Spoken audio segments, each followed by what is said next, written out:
Welcome to ఆర్ఫే TV news. Annamayya జిల్లా వీరబల్లి మండలం గడికోట ఎడబల్లి మాండవ్య నది ఒడ్డున వెలిసిన పురాతన శివాలయం గురించి ఆ ఆలయ అర్చకులు అల్లం ప్రభుదేవ స్వామి వారు చెప్పిన విషయాలు, అలాగే గ్రామస్తులు రమణయ్య, జయచంద్ర, ప్రభాకర, గురుశంఖ, ఆంజనేయులు, మహేష్ వారి మాటలలో శివాలయం యొక్క విశిష్టత గురించి వివరించారు. అన్నమయ్య జిల్లా వీరబల్లి మండలం గడికోట గ్రామం ఎడబల్లి మాండవ్య నది ఒడ్డున వెలిసినటువంటి పురాతన శివాలయం గురించి ఆ గుడి పూజారి అయినటువంటి స్వామి వారితో తెలుసుకుందాం. నమస్కారము. ఇది అన్నమయ్య డిస్టిక్లో ఉండే వీరబల్లి మండలంలో గడికోట గ్రామం ఎడబల్లిలో ఈ మాండవ్య నది ఒడ్డున ఉన్నంత అత్యంత ప్రాచీనమైన ఒక శివాలయం ఇది. పంచలింగ క్షేత్రాన్ని ఈ క్షేత్రాన్ని పిలుపుతారు. పంచలింగ క్షేత్రం అంటే ఇక్కడ ఉండే కొండ పంచలింగాకృతిలో ఉంది. పాలకొండని కూడా పిలుపుతారు. ఇది ఎంత ఒక 1000 సంవత్సరాల ముందు నుంచి ఈ శివాలయం అస్తిత్వంలో ఉంది. ముందు కూడా శివాలయము చాలా పెద్ద ప్రమాణంలో ఉండింది. కాలాంతరములు మళ్ళీ కొంచెం ఎక్కువ తక్కువ జరిగినాయి. ఇప్పుడు వేరే దూర ప్రాంతాల నుంచి ఈ శివాలయానికి తిరునాళ్ళ కోసం వచ్చేవాళ్ళు శివరాత్రి సమయంలో. అంటే ఎద్దల బండి కట్టుకుని ఇక్కడ ఒక కొండ నుంచి ఇప్పుడు కూడా బండి మార్గం అని ఉంది. ఇప్పుడు కూడా అది గోల్సిరు నుంచి ఆ ఘాట్ నుంచి ఇక్కడే బండిలు వచ్చేవాళ్ళు ముందు. మళ్ళా రాజంపేట, రాయచోటి దూర ప్రాంతాల నుంచి ఈ శివరాత్రి కోసము వచ్చే జనాలు. ఇక్కడ ఒక గడికోటలుగా 15 గ్రామాలు ఉన్నాయి టోటల్గా. ఆ 15 గ్రామాలకు ముఖ్యమైన ఒక గ్రామ దేవతగా నిలబడిన ఒక శివాలయం ఇది. గడికోట శివాలయం అని పిలుపుతారు. ఆ తర్వాత ఇక ఒక 100 సంవత్సరాల ముందు ఈ క్షేత్రానికి ఒక తమిళనాడు కంచి నుంచి ఒక మహాపురుషుడు పరమహంస సచ్చిదానంద స్వామి వారు తపస్సు కోసం ఈడ వచ్చి ఒక 12 సంవత్సరాలు ఈ క్షేత్రంలోనే తపస్సు చేసినారు వాళ్ళు. ఈ పంచలింగ క్షేత్ర గుహ ఉంది పైన, ఆ స్థలంలో తపస్సు చేసి ఈడ ఏకాంబరేశ్వర స్వామిని ఆరాధన చేసినారు. గంగపేట గృహాలో తపస్సు చేసినారు. మళ్ళీ ఇంకొకటి ఏమంటే ఈ ముందు శివాలయం అని మాత్రమే పిలిపేవారు, ఇప్పుడు కూడా అలాగే పిలుపుతారు. కానీ ఇక్కడ కామాక్షి ఏకాంబరేశ్వర స్వామి అని పేరు వచ్చింది సచ్చిదానంద స్వామి వారు వచ్చిన తర్వాత నుంచి. అంటే కంచి అధిపతి ఏకాంబరేశ్వర స్వామి, కామాక్షి ఆ పేరు. సచ్చిదానంద స్వామి వచ్చిన తర్వాత ఇక్కడే ఆ పేరున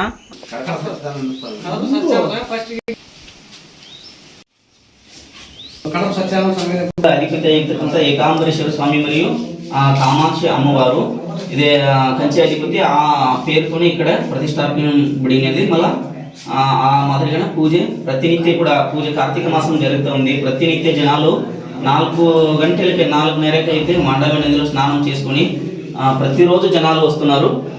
6 గంటల వరకు ప్రతి నిత్య రుద్ర పారాయణం ఉంటుంది. ఉదయము శివుడికి రుద్ర పారాయణము, మళ్ళీ ఆ తర్వాత లింగాష్టకము అంతా చదువుతారు. జనాలంతా వాళ్ళే కూర్చొని చదువుతారు. మళ్ళీ 6 గంటలకు మహామంగళారతి ఉంటుంది.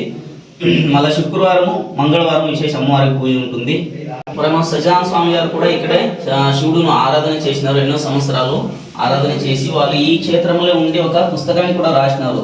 అది జీవ బ్రహ్మైక్య రాజయోగ సారామృతం అని. ఇప్పుడు అది కన్నడ, హిందీ, ఇంగ్లీష్, మళ్ళా మరాఠీ, తమిళ్ అన్ని భాషల్లో కూడా ఆ పుస్తకం మీకు చదవడానికి దొరుకుతుంది. అంత ఒక గొప్ప పుస్తకాన్ని ఈ క్షేత్రంలో ఉండి వారు ఏకాంబరేశ్వర స్వామి వారి పేరుతో ఈ క్షేత్రం గురించి కూడా ఆ పుస్తకంలో వాళ్ళు మెన్షన్ చేసినారు. అన్నమయ్య జిల్లా వీరబల్లి మండలము రాజంపేట తాలూకా గడికోట గ్రామము పంచలింగాల కోన ఒడ్డున పురాతన శివాలయం చాలా పవిత్రమైంది. ఇక్కడ ఒక చరిత్ర ఉంది. ఒక శివరాత్రి రోజు కడప నుంచి బండ్లు తీసుకొని ఒంటెద్దు బండ్లు అప్పుడు కట్టుకొని ఈ కొండ మీదకి వచ్చి శివరాత్రి చూసుకొని మళ్ళీ వెళ్ళేవాళ్ళు.